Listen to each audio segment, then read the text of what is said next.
Hunter Schafer, welcome to Call Her Daddy. Thank you so much.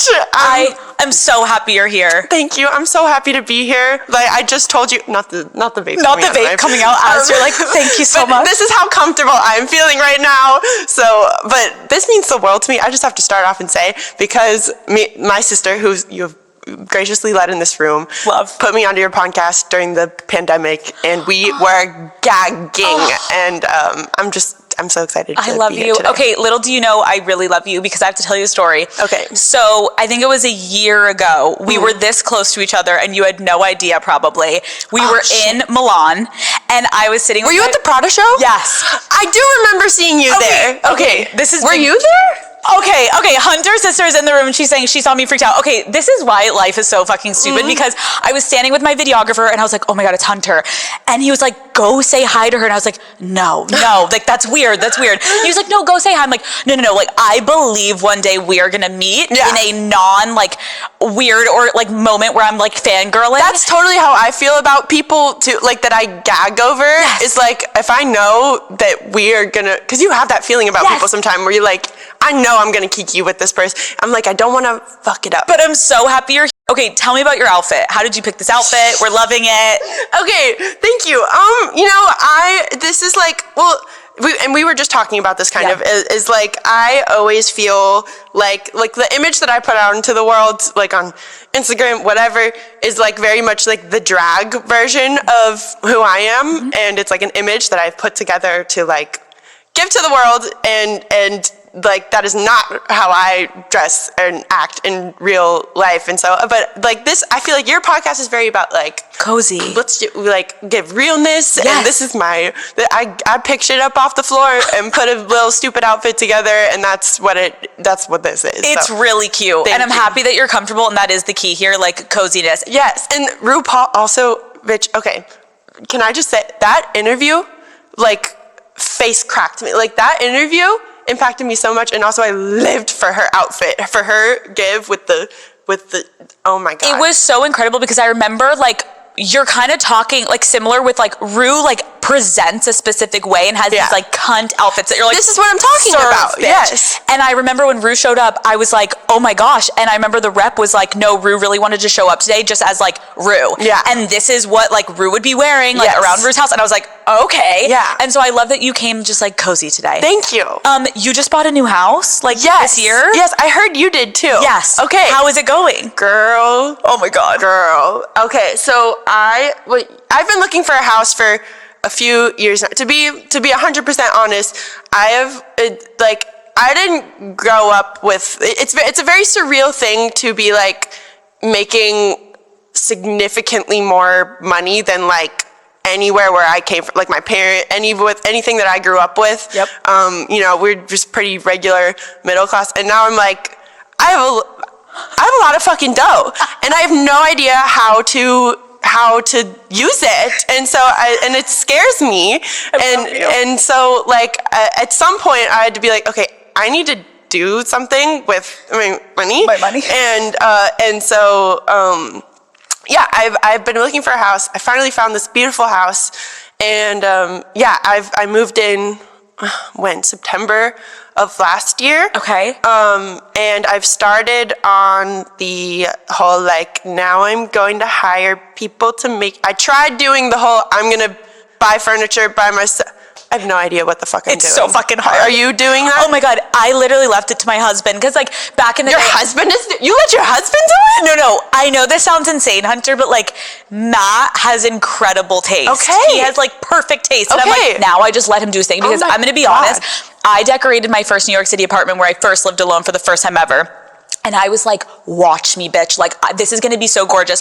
I got the couch, and the couch sat there for so long. And I'm like, how do you make a space look good? This. And I see Pinterest, and I see like even Urban Outfitters. Like, it looks so cute. And then I buy it, and it looks like fucking shit. Yes. So then I hire someone, and now I hired my husband to do it. So amazing. Good. If you want, he'll come over now. I wish I had a husband that had amazing taste.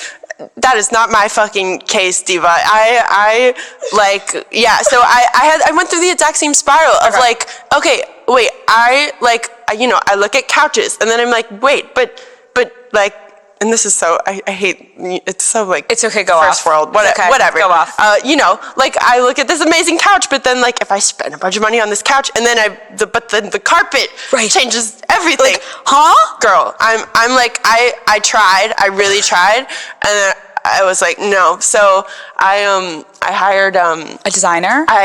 So have you seen Troye Sivan's AD video? Insane. Yeah. So I hit Troy up, and he was very gracious in connecting me to those people. So they're doing it for me. God bless. And we are just getting started. Everything in my house right now is completely covered in sawdust because the roof just got done and it all came through the ceiling. It's insane. So, you know. Okay, well, it doesn't maybe matter because you're leaving. No. Can we talk about this? So this is all going to happen while I'm away. Okay. Yeah. Okay, so talk to me. You walk in here and you're like, bitch, you caught me at a great time. And I'm like, wait, why, Hunter, why?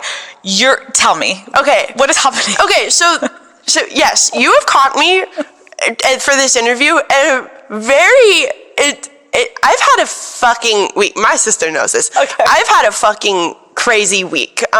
So I got this. It wasn't necessarily an offer, but you know, the casting people for this TV show came to me like, you know, a little over a month ago and asked if I was interested, and I initially. And this is something we'll get into too, is I don't think, you know, I feel like I did TV and that was such a great intro to acting, but since moving into films, I realized I love the film format so much more because TV is so, it's a beast. It's a beast. And so I was really like under the impression with myself that I was not gonna do TV again after Euphoria is over. Okay. But and so I initially I said no, I don't think I can. I mean, this sounds really cool, but I just don't think I can do it again. Okay. And then you know, and then so they went off and they tried, you know, they tried casting people, and then they came back a little over a week ago and were like, hey, we just want to gauge your interest again because we really think you could be really right for this. And so I was like, okay, I need a meeting with y'all to like show me really what you're trying to accomplish here. It was an amazing meeting. And I was like, fuck, I feel like the universe is like handing me this thing right now. It's not what I thought I was going to give, but I feel like I have to do this. And can I say what it is? It's Blade Runner 2099. So there's, you know, the initial Blade Runner from the 80s, and there's 2049 from 2019. And so this is the continuation, 2099 in TV show format. Wait, it's very cool. Congratulations. Thank you. That's like insane. Thank you. And when you have meetings like that, when you say like it goes well, like what do you look for to make you feel comfortable? Well, yeah, so like the acting thing, this all, like, I was not looking to be an actor. It's not what I thought I was going to do with my life. So crazy. I still question whether it is, so this week has been this whole process of being like, shit, I am being handed these incredible opportunities on a silver fucking platter. Right. And while it might not be why I thought I was put on this earth to do, like, this is what I'm being fucking called to do right now. Right. And so that's been like a big processing moment, and I think it's really allowing me to like head into this project and just like fully like just dive in head first and like give myself to it, you know? Okay, I have so many questions of just like how we got here and how you are doing. So you grew up in North Carolina. And obviously that's so fucking different than LA.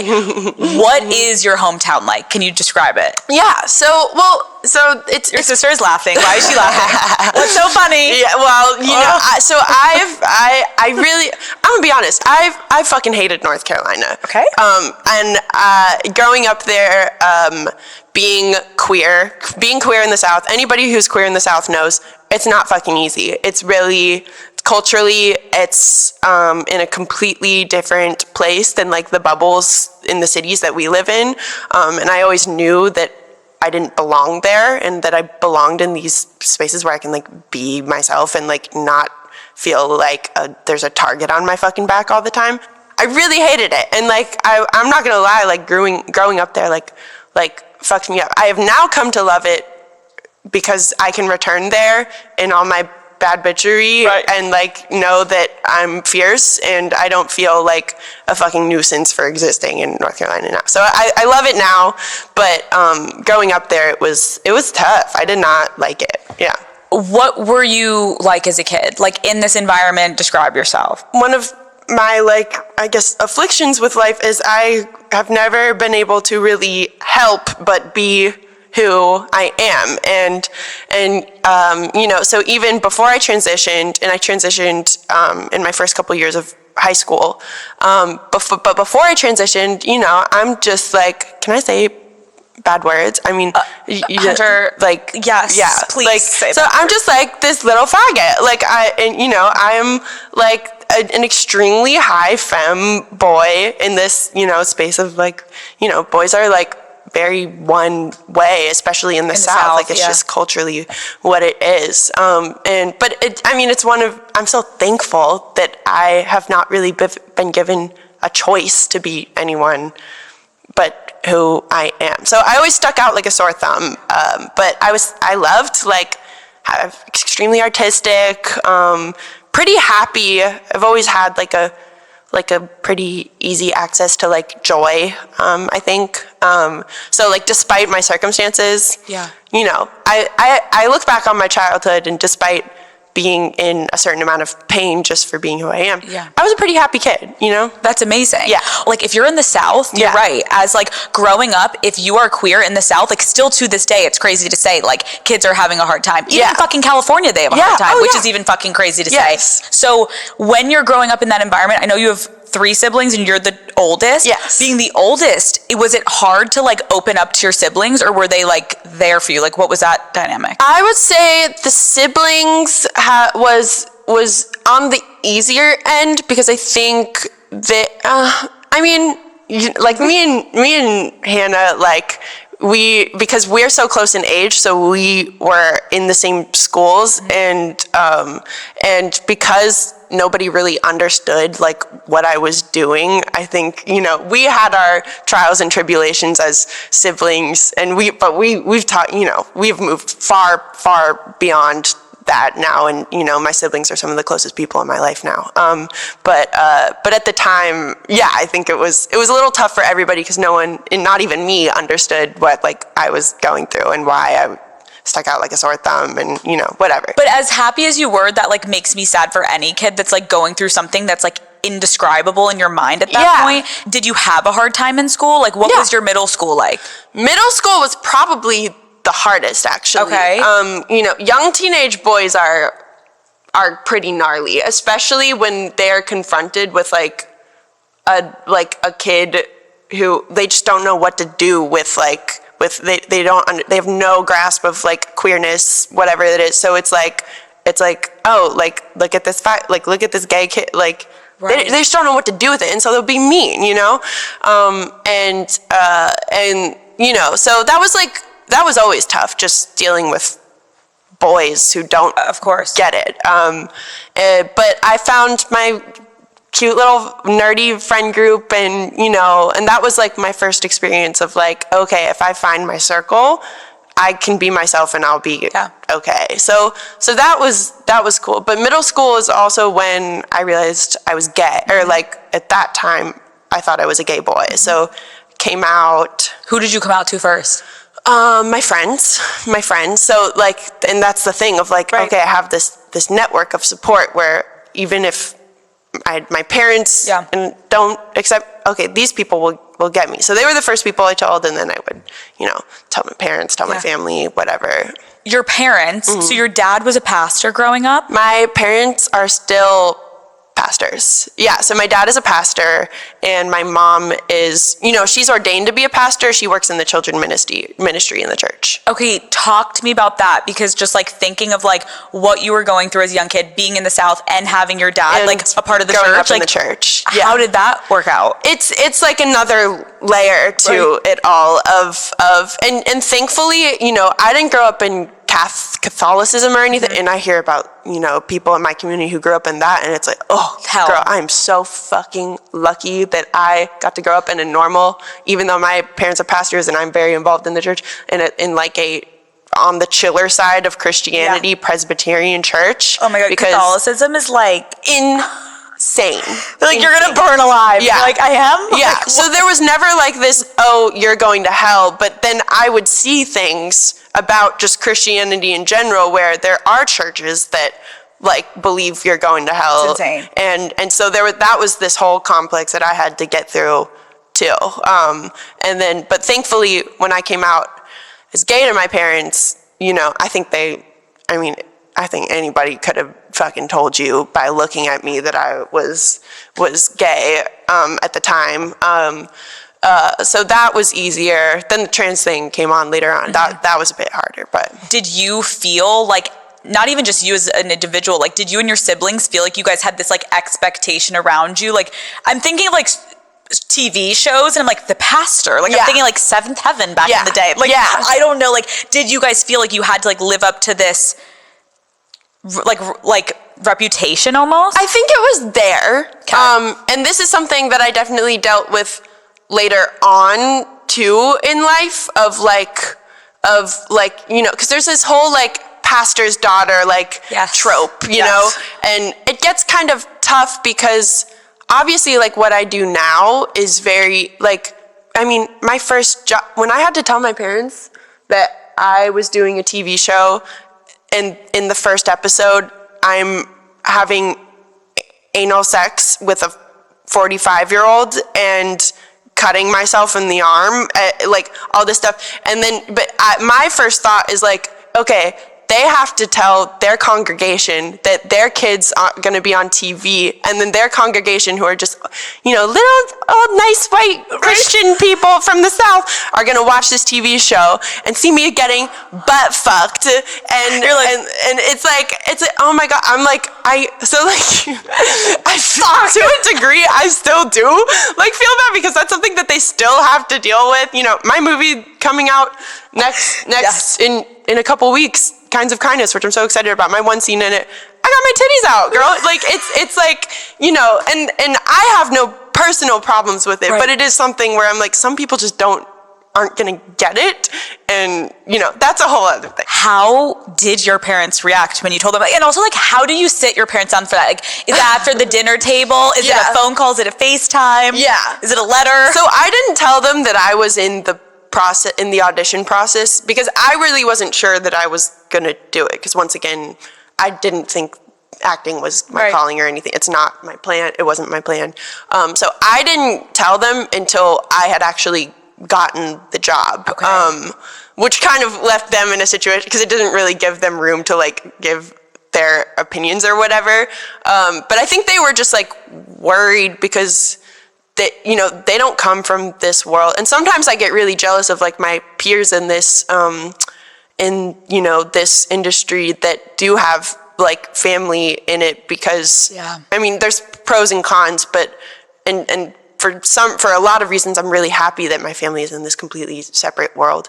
But like the guidance part, I think that's what they were worried about, is I think they, you know, even though they didn't know a lot about it, I think they know the nature of this industry can be very intense, and they just didn't want me to get like fucked up by it, you know? That's a good point. And it also sucks, like it's so crazy to think that like your first fucking acting job was Euphoria. Like that is so baller. Yeah. But it's also like, I get what you're saying. If your family doesn't come from the industry at all, there's also this like natural judgment of like, are you about to fuck your life up? Yeah. Like, oh my God, are you making the biggest like decision that is gonna like ruin your whole life? Exactly. Where like other people that maybe like are more used to it, it's like, this is how it goes. Yeah. Like, get the role. I just had to tell them. I had to be like there it is. I think I used the word risque, and I don't think Hunter, just like a little risky. And then cut to them at the premiere, like I don't think my mom could even watch it. Like, it's, it's insane. It's insane. You're like, oh my God. It's almost like when you watch a movie with your parents that has a sex scene when you're young, and you're like, and you're pretending you're like going to get your ice cream at the time because it's so awkward. Meanwhile, you're like, so that's me. Yeah. And I can't run away from this. Oh my God, God bless you, honestly. Like, that is strength within it's strength. So nuts. It's so nuts. I'm curious though, when you were talking about kind of closing out that like chapter of middle school, obviously everyone needs a fucking outlet of like, I am dealing with all this shit. Yeah. Like, I remember reading, like, you said you journaled. I don't know if it was in middle school, but like, what did you do to like feel less alone with all these thoughts? Well, yeah, I think, and it's just part of my nature too. And I think part of like the pressure cooker that I sort of placed myself in growing up in a place where I was so unhappy with my surroundings is I really like devoted my free time and like my life to like my art, and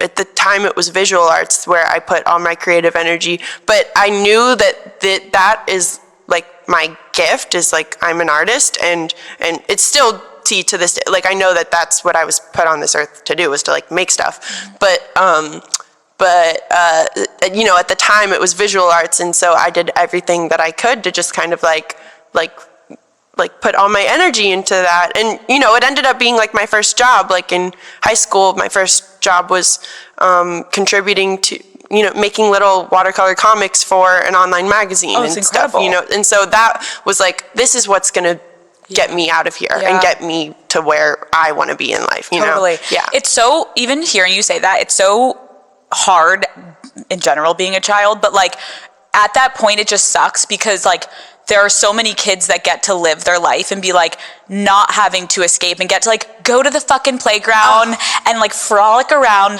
you being like, I was trying to like use this as an escape so I didn't have to like deal with like what the fuck was going on in reality. Yeah. Then you get to high school. Did you ever like talk to anyone that you felt like actually understood you? Well, so I mean, this is the thing, is like when the trans thing started coming up, and that kind of started coming up with the onset of puberty, which I was experiencing severe, like, levels of anxiety that no, like, middle school or high schooler should be going through at that time, especially around something that's, quote unquote inevitable.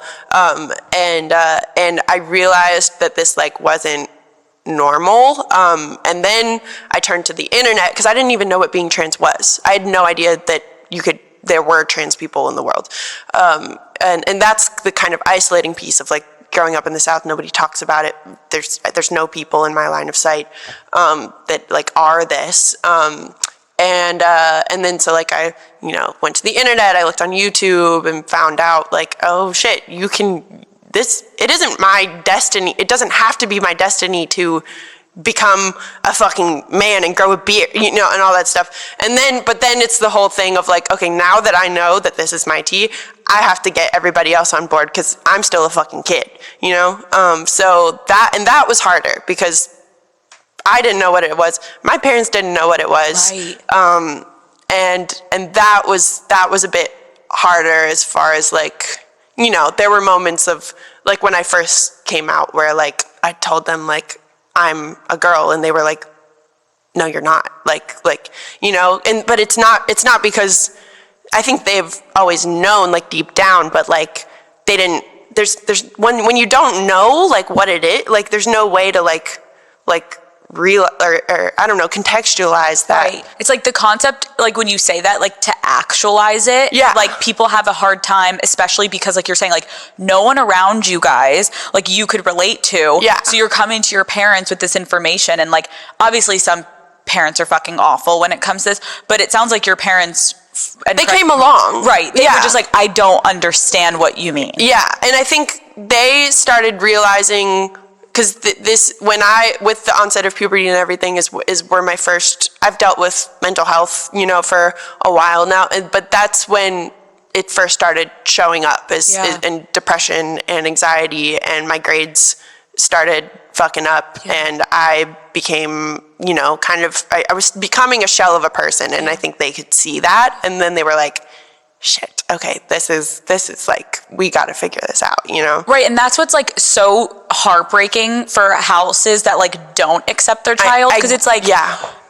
Why, like, let them be who they need to be, because you're right, like, you're becoming a shell of a person because you're not like who you authentically know you need to be inside, and everything is telling you one thing, and then everyone is like, no, don't do that. Well, I think it's out of love, like, I think it's like, you know, and I think it's like my parents' first reaction was like that, because like they love me, they want me to be okay, and I'm pitching them this insane idea that I want to chop my dick off and become a woman, like, you know, you know, and that's a very crude way of putting it, but like just sort of like get my point across, like, and I think no one wants anybody that they love to like endure a harder life than they have to, but sometimes that's the fucking tea. What I love about you, and like even sitting here, your energy is just like so incredible, and I think back to like younger you, obviously like going through it, but like what kind of like traits, I don't know if that's the right word, but like traits do you think like you gained through like having to really like endure a lot of like turning inward within yourself and like betting on yourself and relying on yourself? Being trans has been one of the great challenges of my life, and it sucks that I had to deal with it so young, and that I live in a world that, you know, is constantly fighting me on that. And it absolutely fucked me up, and I'm still dealing with the ramifications of that today. But at the same time, I would not have it any other way, because it has taught me, and it's why I'm so thankful for it. It has taught me that, like, the power of intuition, and kind of like the proof that I have like a soul, and, you know, and like, and that like all the answers are inside of me, you know, and at least for my truth and my life and whatever, and like that is like priceless, and it's something that I use as, you know, a grounding force in everything that I do in my life now, you know, so. Yeah, I'm so thankful for it, you know? No, first of all, like, thank you for sharing all that, because I know it's personal, and I really appreciate you opening up, because like when you're saying the intuition thing within yourself, it almost like made me cry, because I'm like, that is so fucking real. Yeah. And so many people watching this are probably going to like, that's why I want to share this stuff. It's incredible. Yeah. And like just sharing your experience, like that is like so powerful to be like, lean the fuck into what you feel. Stop listening to what everyone else is saying. I know it's so fucking hard.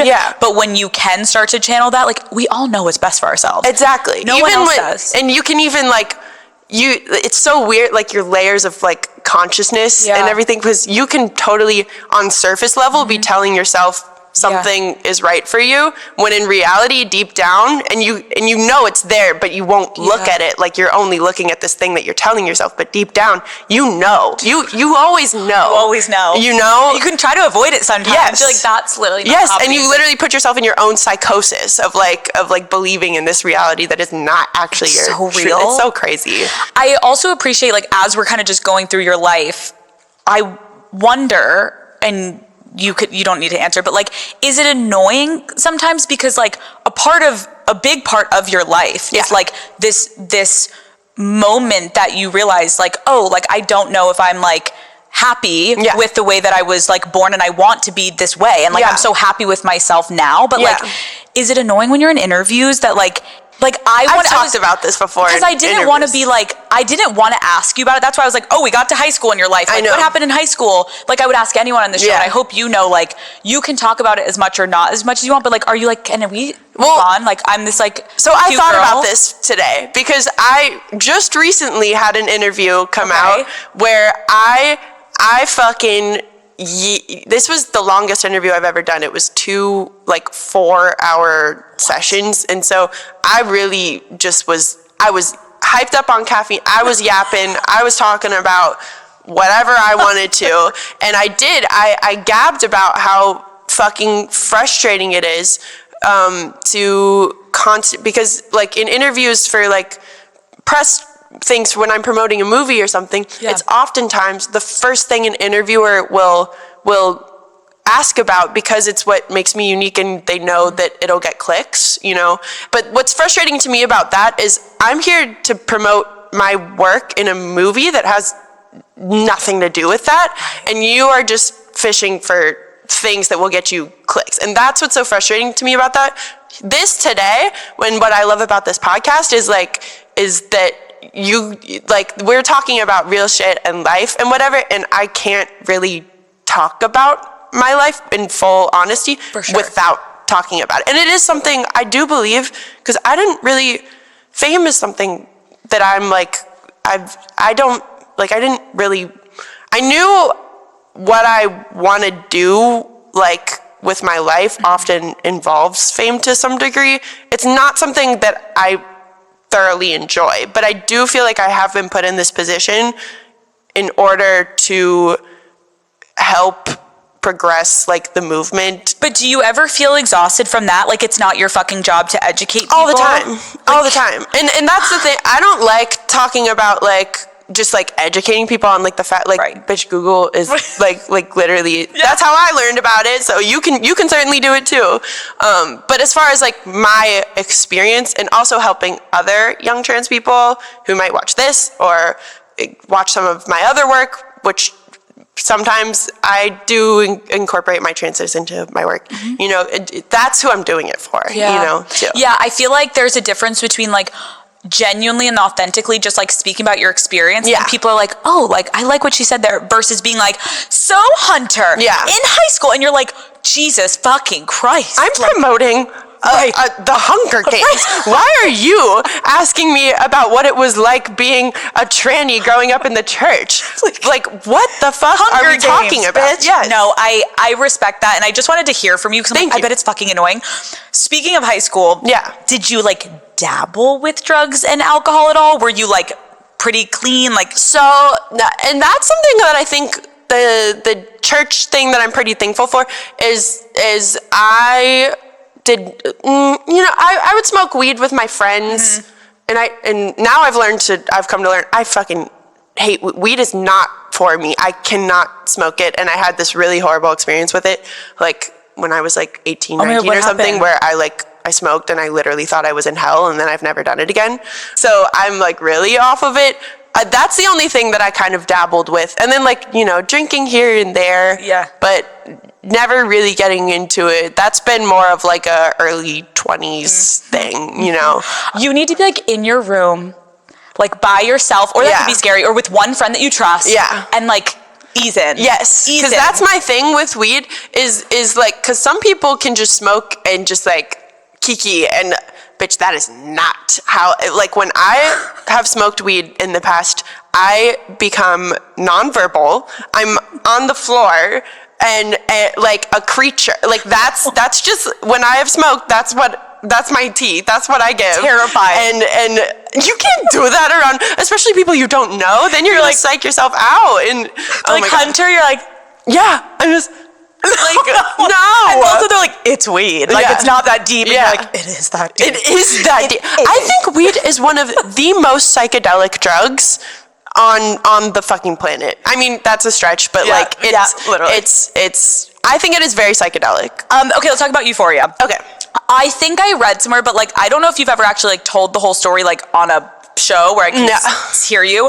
Tell me the story of how you got the role and like how it all came to be. I was taking a gap year. Okay. And modeling in New York at the time. I got scouted over Instagram, blah, blah, blah. I go to model. I'm like, I want to make some money. That's not what happened, by the way. But I left modeling in debt. But you can dream. That's another story. Anyways, I'm doing like my model give. And, you know, right as I'm getting ready to like go to college, because that was my plan. I was gonna save up money, whatever, go to college. Then this casting call comes about, and I see it floating around on Instagram, and then my agency tells me that they have asked me to come in. And so this happened there are a handful of trans girls working, there's a lot more now. There's like a handful of trans girls working in modeling at the time. We had all gotten asked to come in for this audition. And I was really like, I don't know, because it's like trans and it's, you know, not written by a trans. I'm like, I don't know. And then, but I go in because they really want me to, and because I'm like, okay, let's just like see what this is about. And I went in, and by the way, I've no acting experience. I have no idea what I'm doing. So I got in, and the great thing is that they essentially just wanted me to play myself. So I got to basically just like be myself with lines. And I think that whatever it did it worked for them, you know, so I keep getting callbacks. Eventually they fly me out to LA for like a final audition, in front of all these HBO execs in this crazy room. And then I find out later that afternoon that, I got the role. And, you know, and I was still teetering on like, was not my plan. And this changes everything. And I have to be completely honest. Then I saw the paycheck, the per episode, and I was like, this is more money than I've ever seen in my whole entire life. I don't think I can say no to this. And frankly, at that point, I had also read more of the episodes. I really liked the show, you know. So it's a combination of those things. And I really liked the showrunner, Sam. We had really good meetings, and I was like, okay, I feel like, and it's the same thing that keeps happening where I'm being handed this thing. I think I have to take it. And so I did. It's so crazy that like you had no interest in fame. And obviously, like, I'm assuming like once you took the show, you guys didn't know it was going to be like what it was going to be. So, well, I think we all knew it was something special when we were making it. We all, like, we loved the first season. Oh, it was so magical. Like, we all loved it so much. And we still, like, we look back on it as like, wow, like we all got to grow up inside of this thing together. It's really special. But yeah, we didn't know that it was going to become what it did. Yeah. Can you like take me to that moment where you're like realizing like the show's out, fame is happening, everyone knows your name? Like, yeah. It's one of the most surreal things I've ever been through because because you're still the same person. So I'm still the same person, but then the entire world's relationship to you changes like that. And it was, I'm not gonna lie, it was really, it threw me for a fucking loop. Yeah. And thank God the cast and I came up in this together, and we were able to like lean on each other in this just like really surreal experience.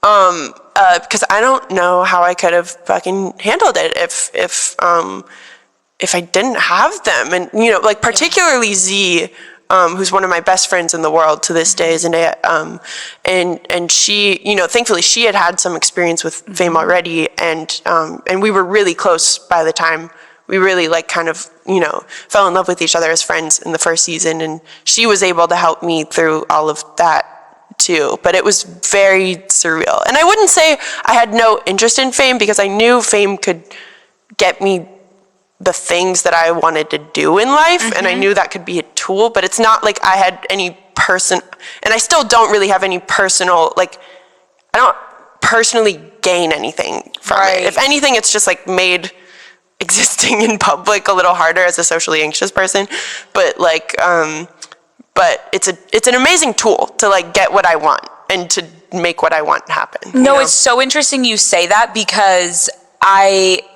people always say like, oh, people think they want fame and money, but if you just hand them money, then they actually don't even need the fame. That part, right? Because like, bitch, if I could walk away from all of this with the money and not have, life would be perfect. And some people like it, like I get that, but like, yeah, some people do, and some people are meant for it. Some people were this is what you were supposed to do, diva. Do you have a moment where you were like found yourself like very overwhelmed by it all, and you like were shutting down?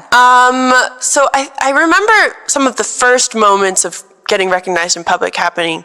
Like, I think me and Barbie were at a cafe, and, you know, the first like 4 episodes or something were out, and it hadn't really started. But we're just at a cafe minding our own business, and then we have people start coming up to us, and it's the first time this has ever happened to me, and it's just really surreal. And then I think the moment that I really realized things were changing was I was in New York doing press, and it's one of those interviews, I forget what it's called, but it's like kind of public because they do the interview in this like corner glass thing. Like the Today Show vibe, where it's like the Today Show. But like people can see you. People can see you from the inside. And you know, so I walk in to do this interview and everything's kind of normal. And then by the time I come out from doing the interview, a crowd and paparazzi have amassed, and then we get followed around, and my mom is there with me too, and we get followed around by these paparazzi for the rest of the day. And just coming from what I come, like, and it was, I couldn't fucking process it. And it's scary, because like getting followed and having people scream at you and stuff, it puts you in like a fight or flight. Like it's like because you can understand on a surface level what's happening, but your body doesn't know that. And you feel like you're in a cage because you're like, well, I can't open my car door. Exactly. So you're just kind of like, I'm sad. Yeah. Is your mom like, what the fuck? I mean, my mom was great because I think she knew that I was really overwhelmed. So she was just there for me. Yeah. But I think we both at the end of that day were just like, what the fuck just happened? Yeah, and then it's kind of never been the same since. Well, and I appreciate you sharing, like, you're like, I'm a socially anxious person, so like naturally this isn't something that I'm like, let's go. Like, how do you, in moments where your life is feeling too Hollywood, like how do you come back to being like Hunter yourself, not like Hunter Schafer, like Prada, Vogue, all the things? Yeah, and it's taken a while, but I've created this dichotomy between the Hunter Schafer that I give to the world, and then like Hunty, who that's what my friends call me and everything. Like those are two different people. And so the famous Hunter is kind of like my drag, and having those be separate is so important for my fucking sanity. Yeah. And it's also, it's one of my greatest gifts in this life is I have wonderful, wonderful friends and family. And they're people, a lot of them have been around before I got famous, and so they know me and can't really project my drag onto me. Like they know me for me. And so having them there is just like priceless. Yeah. That's amazing that you've like been able to figure that out pretty quickly, because that takes some people like a really long time. It was not quick. Right. Okay. Well, even though like you don't think it's quick, some people literally get to the point where like at the end of their career, they're like, I should have like disconnected more. Yeah. And I do think, thank God you have your friends and family that are like, you're Hunty, bitch. Yeah. Don't forget it. Okay. Yeah. We're going to treat you like you're just Hunty and you're not Hunter Schafer. We're not going to treat you different, because that causes people to become monsters, that they're like, do this for me and do this for me, and then you're not even a real human, you're a robot. No, you're like, it's psycho, and it's sad to watch, because we do watch it happen to people a sometimes. Lot. Yeah. Obviously, I have to ask, is season 3 happening? Like, what are we doing? Girl, obviously, the real tea is I have no idea. Fucking idea what's going on. And you can ask literally all of the cast. And it's, here's the real tea is that a lot has happened. But at least for me, and knowing where the rest of the cast is at and everything too, a lot has happened. We have had, and it's hard to talk about, but, we've had deaths. Girl, getting get emotional. It's okay.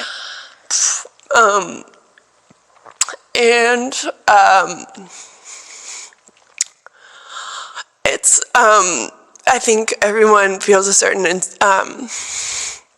sense of, oh girl, sorry. Oh, it's okay. Anticipation for like if we are supposed to do this season 3 of like obviously I'm still coming to qualms with what's happened. and losing people that we really loved and were a part of this family and everything, you know? And I think if we do go back, that's gonna be tough. I mean, and I think there's a world in which we can channel that into making it a beautiful season 3 if it is supposed to happen. But I think, you know, that shit really threw everyone for a loop. So on an emotional level, and then there's, you know, all these, you know, industry, whatever political things that go into whether or not this is happening. But that's emotionally, I think, where a big part of what's happening too, you know. I'm so fucking sorry, and like it clearly, like, you were obviously so close when you even talk about the cast. I'm just so sorry, because like when you talk about like this rise, like this became like your family. Like these are people that you were like, fuck, I don't know how to handle this, none of us know how to handle this, let's all lean on each other. So like I can't imagine, and I'm so sorry, and like thank you. There is no right or wrong whether you guys come back or don't. Like it's been one of the most incredible rides, and you guys have done such an incredible job, and like thank you for giving your life to something that has like really brought so many people like entertainment and happiness, and like there's a lot of themes that I think people have like loved that are very progressive and have just like helped a lot of people. So whether it comes back or not, thank you. We love you all. Thank you. And we support you. Thank you. And thank you for being real with me and let me give my emotional tease and whatever, because it's still, I'm still in it, girl. It's crazy. Grief is a motherfucker, and it's not linear, and some days you'll see a picture and it will hit you, or like a thing in the street, and you're like, it'll hit me on the fucking toilet out of nowhere. It's just like, you know, it's crazy. You never know. Okay, I'm gonna shift our energy, and we're gonna play Would You Rather. Oh shit! And then we're gonna get into dating. Okay, yeah, we're reorienting. Okay. Here we go. We're gonna play Would You Rather. Would you rather wear Euphoria style makeup every day for the rest of your life, or never wear makeup again? Never wear makeup again. Easy. No shade to Euphoria makeup. I just am a no makeup girl. Love it. Yeah. You're gorgeous. Thank you. Okay. Would you rather send a nude to the wrong person, or accidentally send a sext to your mother? That's insane, Alex Cooper. That's such a fucking crazy question. I would. Well, it depends on who's getting the nude, because like my friends and I, like we get, you know, they see me naked. It's no big deal. You maybe like you send it to an ex. But what if I fucking send it to my mom? Then that's might just be as bad as the sext. You know what? I think, you know, my mom has seen me get butt fucked on television. I think she can handle an accidental sext, and we can recover from that. I love that. That says so much about you and your mom. What would you do? Honestly, I guess I was gonna say the nude, but again, it depends who it's to. Because if like I'm looking cute, I'm like, like it's like accidentally send it to an ex. I'm like, but that's right. You're like, not bad. But if it's to like a coworker or like a producer, an executive, no, ma'am, absolutely not. I think my mom, depending on the level of the sex, like if it's like a choke on your cock situation, I'm like, Mom, this is such a crazy question. I wrote it. I'm like, what is wrong with me? I pray for both of us that we never have to deal with that. Me too. Yes. Me too. What is your opinion on sexting?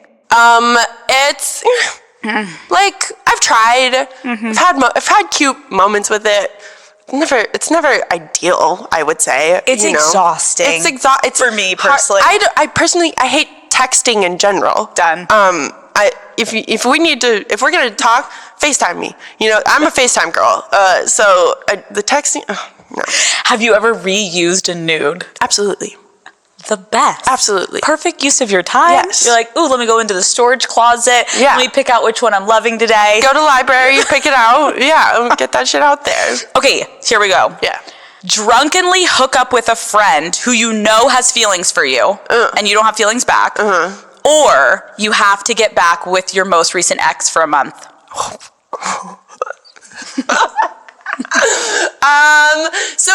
Okay, actually, you know what? No, like my friendships, especially a lot of I come from a lot of lesbians in my circle, And I don't know how many lesbians you've talked to, but most of everybody has already had sex with each other and probably will again. And that is very much the case for me in my like lesbian friend group. So that would probably be no problem if that happened. Easier. Again. Have you ever hooked up with a friend and regretted it? I don't know. I don't really regret too much. Okay. No, I mean, I've definitely like drunkenly done things where I'm like, ooh, girl, like that, like that didn't need to happen. But it's not. No shade. No nothing. Okay, fair. Yeah. What is going on in your dating life? Are we single right now? Are we dating? No, I'm single as fuck. Okay. Are you loving it? I am loving it. So yeah. So I mean, like I think it is perfect for where I'm at in life right now. Because especially given this past week's stuff, where I am about to undertake this enormous project. And the last time I did it, I was in my first relationship when I first started Euphoria, and I didn't know going into it how much of me it takes, and I really live in that world when I'm doing it, and like that relationship didn't end up working out because I just had no capacity to like be in a do a relationship. So I think it is so perfect that I am single as a Pringle right now, because I get to just dive in head first into this. It's amazing. Yeah, my last relationship was like, I don't know, it's where we hit the year mark a little bit ago, since we broke up. So yeah. Do you prefer someone in the industry or not in the industry? It's not really I mean, it's still tough, and I still like don't totally know, but because I've done both. And they both are really nice for their own reasons, because obviously, and I have this with my friendships too, where like my job and my life that I live requires me to be on standby all the time. I found out that I'm spending the rest of the year in Europe like not even a week ago. And it's like it's hard to maintain relationships. And so the people that have stuck around in my life know that I operate on this level where like, and it's all like my best friendships are like this, where like we can go a month or however long and not talk, and then when I come back or when they come back, we can pick right back up where we left off. That's how I operate in my relationships. It's just how it is right now. And so like with the relationships too, it's like it's nice dating other people in the industry because they also work like that. Right. So they get it. Like they're not going to be annoyed that you're like leaving for a certain amount of time. Because I've had friendships end because they're just like, girl, like where are you? Where are you? Yeah. Like, I have work. Yes. Yeah. Okay. What is the best first date you've ever been on? Best first date I've ever been. So the date, like dates is like not. I'm just now getting into like the era of my life where like I'm an adult, and I feel like more like the idea of someone asking me on a date or me asking someone on a date, like a first date where you go to dinner and you like get to know each other. Like I haven't done a whole lot of, like a lot of like my previous stuff is like we start out as friends or random hookup, blah blah blah blah blah. Right. And then it turns into whatever it is. But I would like the dating thing. It sounds fun. Take note, okay? Did you go on a first date with your husband? I did. It was like the best first date I ever had. Yeah. Which is annoying because I hate that. Like I feel like some dates could be great first dates and then they like turn out to be fucking shit. Mm-hmm. It turns out that he wasn't a dick. He actually was a lovely guy, and I ended up marrying him. But I've had good first dates, but I've had awful first dates before. I also think like it is more normal sometimes to just like go from friends and then all of a sudden you're just like hanging out at your house, your apartment, and like that's fine too. Yeah. Have you ever had it where like after a first hookup you're like, oh my fucking God, the chemistry was so insane. Like I must see this person again. Yeah. So you've had that before. Absolutely. Okay. Yeah. Okay. And that tends to be when those, like, what will turn into a relationship. Yeah. Okay, who is currently your celebrity crush? Oh, God. Oh, God. Let's see. Who is... Not offensive to say that you won't have to run into next week. Oh, no. Let's see.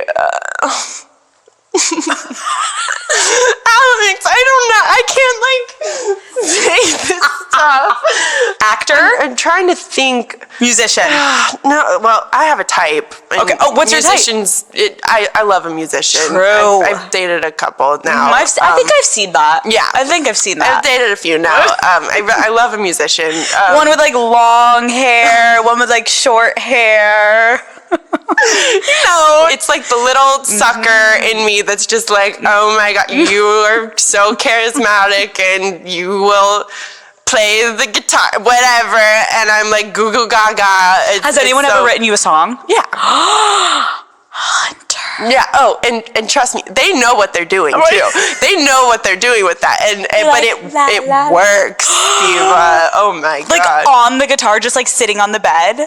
You know, yeah, or like, you know, send it to you, and, you know, like, you know, yeah, it's it works. I have fear for anyone who has this happen to them, because you're done. You're gone. You're done. Yeah. If you meet another musician, do you think you're gonna be like, I have to break the curse and the pattern, or are you gonna go back? Are you talking to any musicians right now? Like, if you find a musician that you like again, yeah, are you gonna just go right back in? Oh, girl. I mean, no. So like the thing that's tough with musicians, or at least in like my line, or like with successful musicians who are like doing tours and stuff, is like, it's. I mean, I guess it's the same thing with actors, where they have to go off for however many months and tour, and then I'm working for how it's like, it's very hard. So I don't know if that is like in my path again, because I've done it and I've tried it and really tried to make it work, and it's just very hard, and I don't have, at least at this point in my life, I don't have the capacity to like figure out how that works. Maybe someday though. We'll see. Do you like how I like let you off the hook? I'm like, okay, you don't have to answer. I really wanted to give an answer. You'll tell me after. You'll tell me after. Yeah. Okay. Do you fall in love easily? So falling in love is like so like, it's I'm still like figuring out like what it means, because I've been in love with people who are like still some of my best friends to this day, and like we were definitely like in love at that point, but it's changed in its nature, and I still love the shit out of this person, but it's not like that infatuation thing. So I feel there's a part of me that's like, is being in love like just a deep infatuation, and then like that sort of subsides, and then it just becomes like you just love this the person. I don't know. It's sort of funny, but I know what being in love. It's like a whole body, like, you know, right? Yeah. But I think that makes sense. I think you're like at that point in your life where you're like experiencing these relationships. I've been through it enough now. Yes. But like you may find someone at some point that you're like, oh, yeah, wait, that is different than infatuation. Right. That's when you'll know, is when you're like, oh, wait. Yeah. Because love for me when I was younger, like I went through a point where it was just infatuation. Then I was like, is this love or is this infatuation? Right. And then I think when I met Matt, I was like, oh, this is like different. Yeah. With my past relationships, I've been like, we were in love. Like, I know what that is. Yeah. And it's confusing. You know what I'm saying? Well, because it feels different with every partner also. Yeah. And I also don't believe in like one true love necessarily. No, I completely agree. How do you handle when people like public opinion on your like romantic relationships? That is something that I have learned is, so my last relationship was my first public relationship. I don't know if I'll ever do it again. At some point when you're doing it, it gets just too hard to like, I mean, you can try to hide it, but like, whatever. But I've also come to this point just with fame in general, where like people are gonna say what they're gonna say, and I really don't give a shit.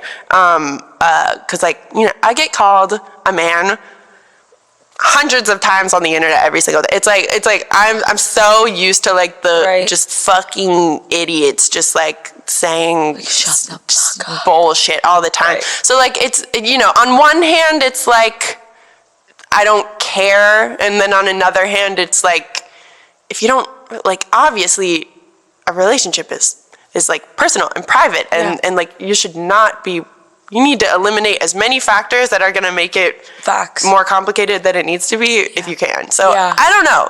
It's something when I start dating again or something, I'll I think it's interesting too, like you said, like this was your first like public relationship, and I think there's pros and cons where you're like, finally we can just like be, and like we can go into an event together, like as we would want to naturally do, but then you're like, people are taking pictures and then people are staring. And then when you break up, someone like me is asking you about it, and then you're like, Alex, don't ask. Well, no, I'm excited to be talking about love and everything. Like it's not like things that I don't want to talk about necessarily. Like I've learned a lot, and something that I really love about all my relationships is I like, you know, even if like bad shit has happened in them or whatever, or they have like fucked me up to some degree or something, that they have all, I feel like all of my relationships I've come out knowing that it taught me something about myself and about people, and that's like, I feel really thankful for that, you know?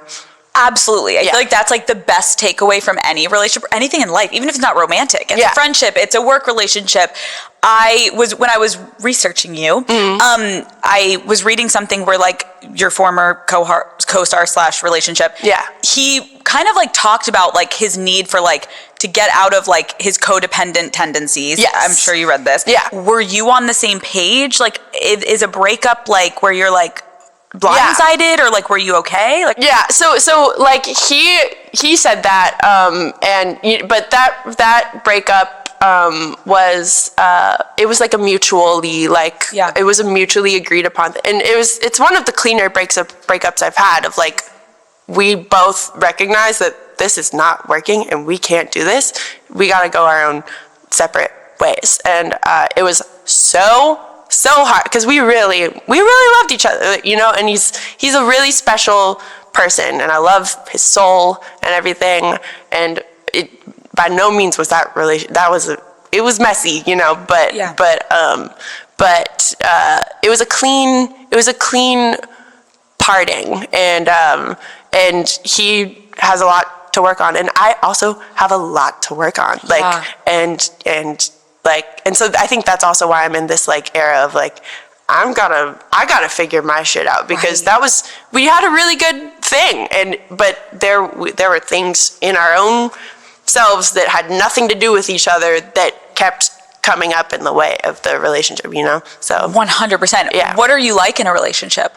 I think it's different for everyone. Like it's really different with every kind of person too, because I used to exclusively date not men, and this last relationship was my first relationship with a man, a cis man, you know, and so it's different. It's very different than that. Like dating, I've dated trans women, I've dated trans men, I've dated cis women, and all of, you know, I've kind of been around the block, and it changes.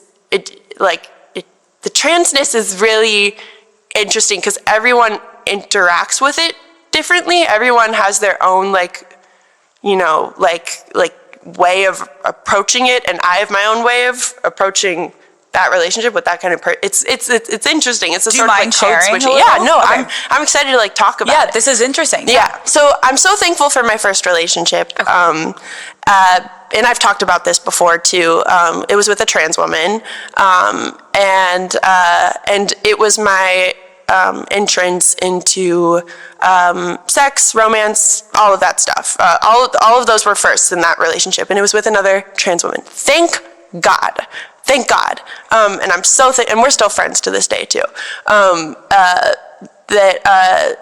You know, she kind of like showed me the ropes, because you know, dating as a trans person is complicated. Let me tell you, it's not easy.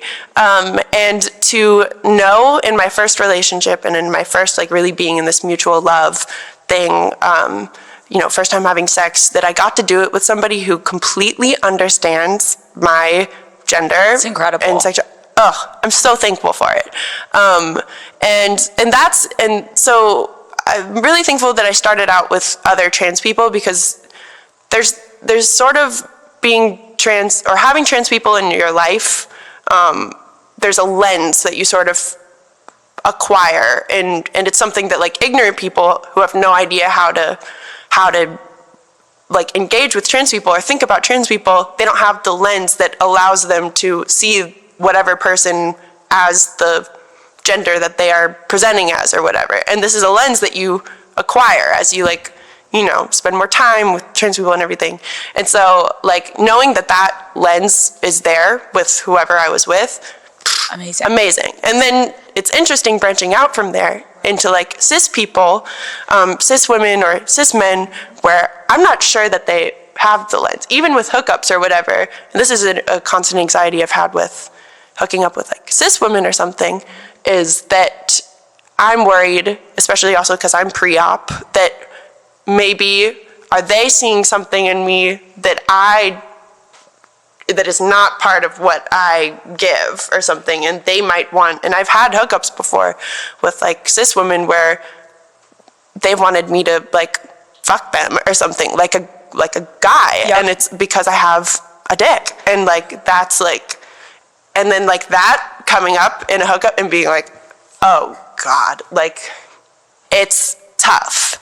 But then you will find cis people who do know and just get it. And that's what was so amazing about my ex-boyfriend, was from the get-go, never a fucking, he saw me exactly for who I was, which is amazing. It's amazing too. I appreciate you describing this too, because like it's kind of hard to. No, but like I'm keeping up with you, because first of all, I'm so happy for you, and I know everyone doesn't have that experience, is like the fact that you were with someone you felt so safe with, and you were like, oh, you get me because we're similar. So it's a privilege to come across people in romance and sex and dating where that lens is there. If someone understandably is like, I don't know, like what you want, and they come to you like vulnerable of like, I really like you, like, are you open to like, that's such a turn on. Right. Oh my God. Like, tell me what you want. They are coming because it puts their intention on the table of, oh, I like you. I do want to do this with you.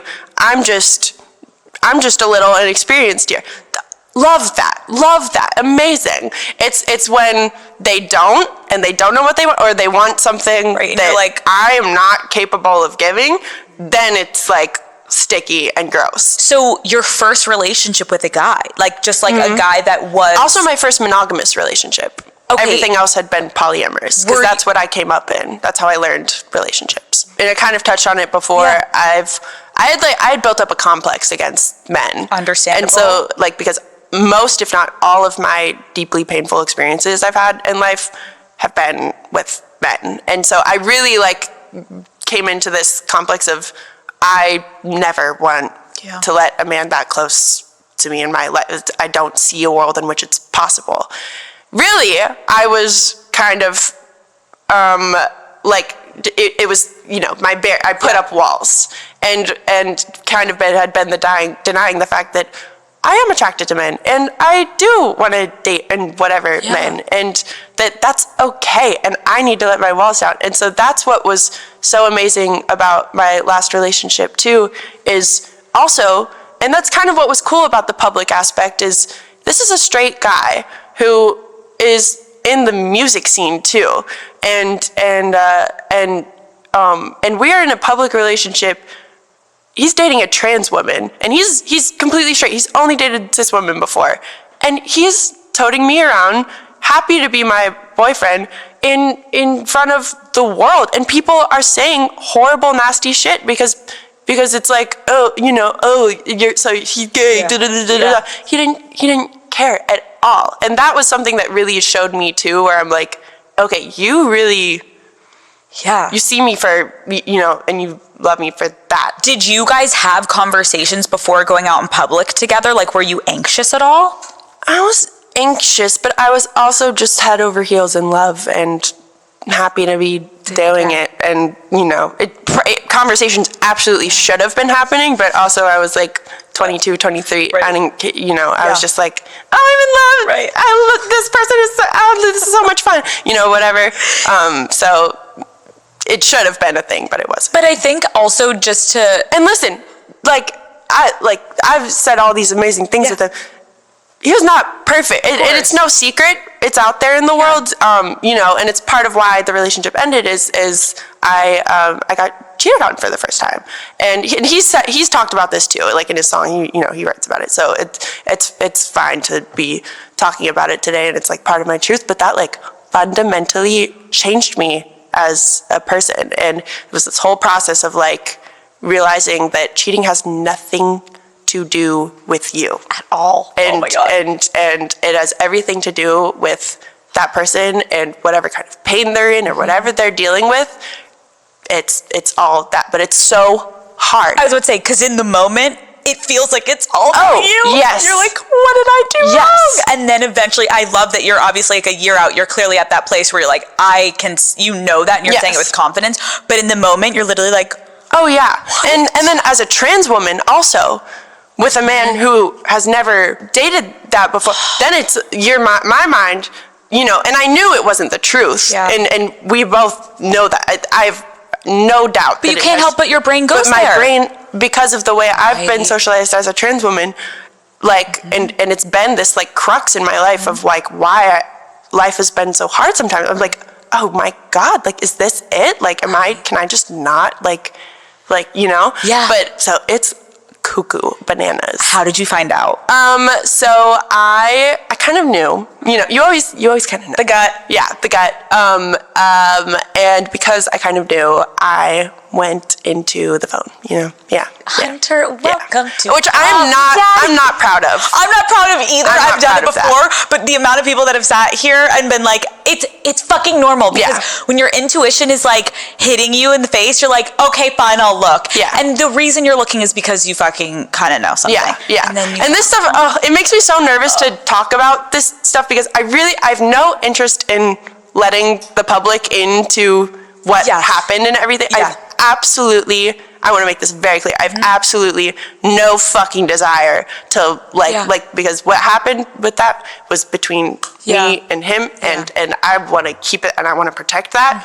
But at the same time, I'm also I'm here to talk about my truth and whatever, you know. And he wrote a song, and like, yes, and I agree with you. I also think like, I wish people knew sometimes like, some things like are super deep in the moment, and then when you're having a conversation, like, there's no ill will. You've literally said like you were in love with this person. It ended amicably. Like, it's okay. And he's the same way about it, because he's the same kind of way, like, where I don't think he has any interest in letting the public in either. But we both are yappers at the end of the day, and we're gonna talk about, like, it's hard doing like the bullshit, like, bitch, I'm putting on a face here, like, you know.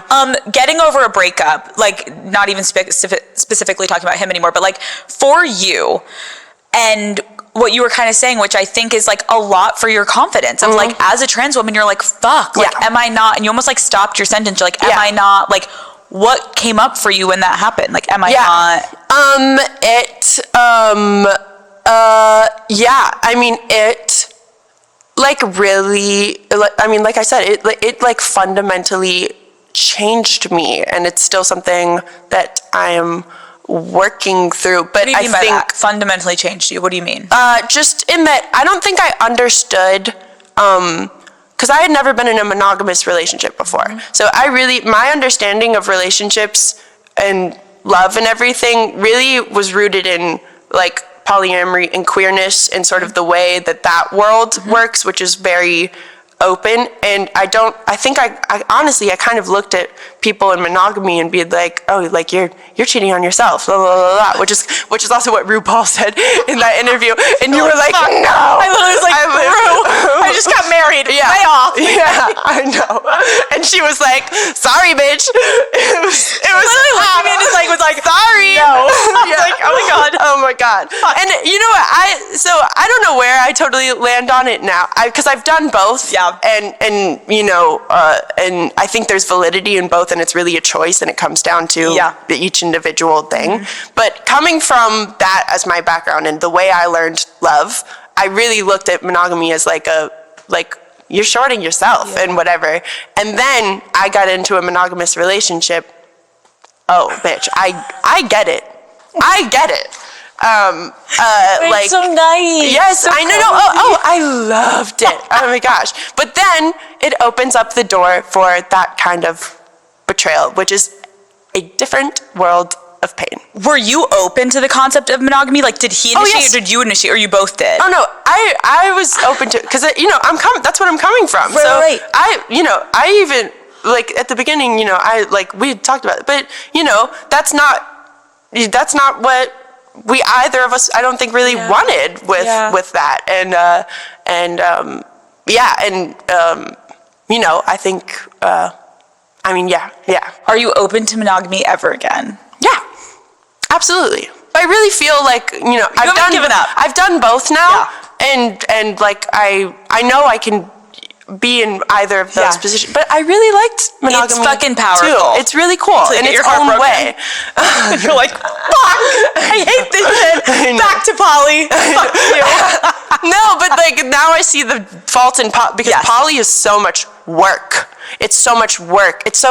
Monogamy is so easy because it's just like, it's very simple. It's just like, I mean, you have to communicate a lot in either way, but with polyamory, you bring other people into that and other people's relationships and whatever, and it's fine, but then you have to communicate not only about your own relationship, but about, if that's in the contract for you, about the other relationships that are happening and how that weighs and how to balance that with your primary partner's feelings, all that. It's like so much work. Yeah. It's so much work, and like, you're fucking busy. I'm too busy right now, which is what, you know, what I said. Yeah, that's why we're single. Or polyamory, I'm too busy right now.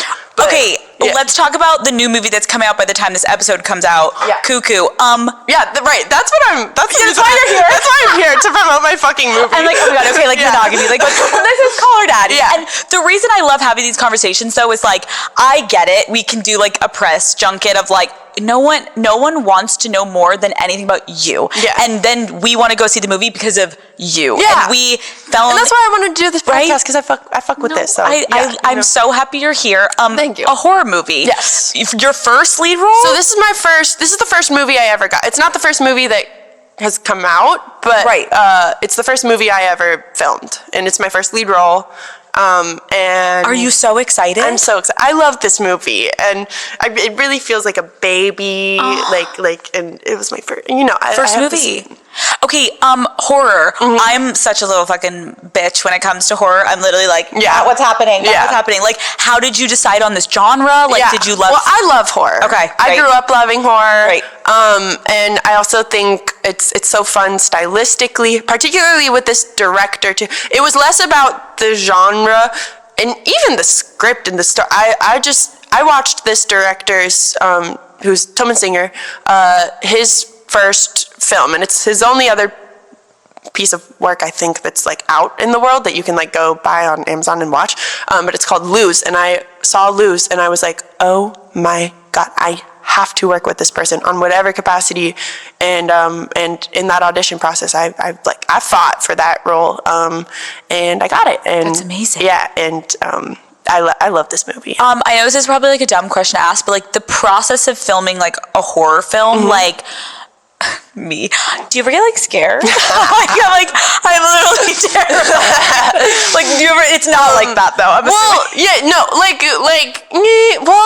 Because there were some scary parts, because we were filming in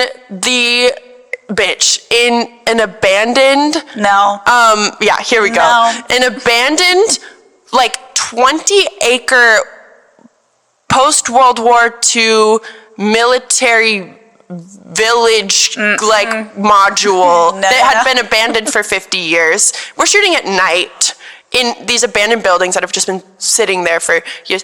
That was scary, but thankfully, the cast and crew and such a big family. Right. I loved making this movie with them, and so it was so familial. You know, it was only like when you're like oh, you have to go walk to your trailer alone, and you're like in the woods in the middle of Germany, and it's like, bitch, what the fuck? It's kind of scary.